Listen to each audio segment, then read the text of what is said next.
décomposition en facteurs premiers.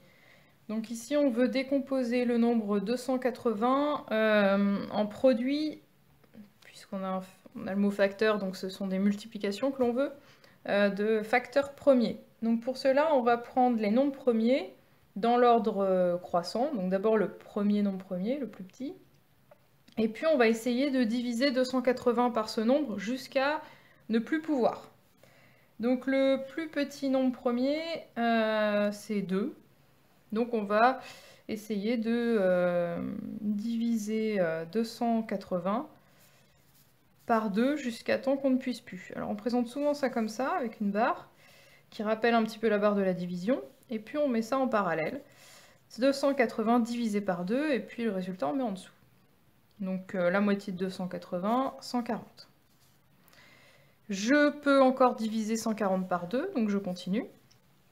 La moitié de 140, 70. Je peux encore diviser 70 par 2, qui fait 35. Et 35, je ne peux plus le diviser par 2. Donc je vais passer au nombre premier d'après. Après 2, on a 3. On va se demander si 35, on peut le diviser par 3. Alors je vous rappelle comment on fait. On prend la somme des deux chiffres. Donc 3 plus 5, ça fait 8.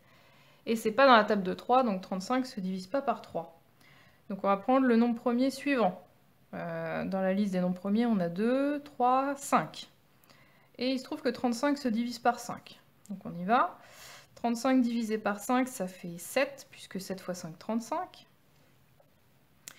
On essaie encore de diviser par 5, sauf que 7 ne se divise pas par 5. Donc on va passer au nombre premier suivant. Dans la liste des nombres premiers, on a 2, 3, 5, 7. Donc le nombre premier suivant, c'est 7.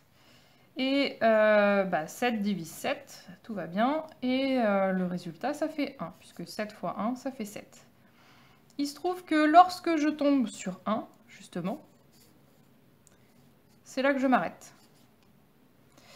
Et donc, qu'est-ce qu'on va bien pouvoir écrire? On va écrire que 280, sa décomposition, c'est 2 fois 2 fois 2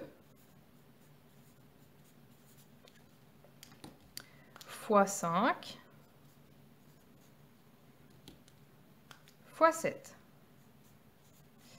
Que je peux aussi écrire, comme là des 2 il y en a 3, je peux écrire 2 au cube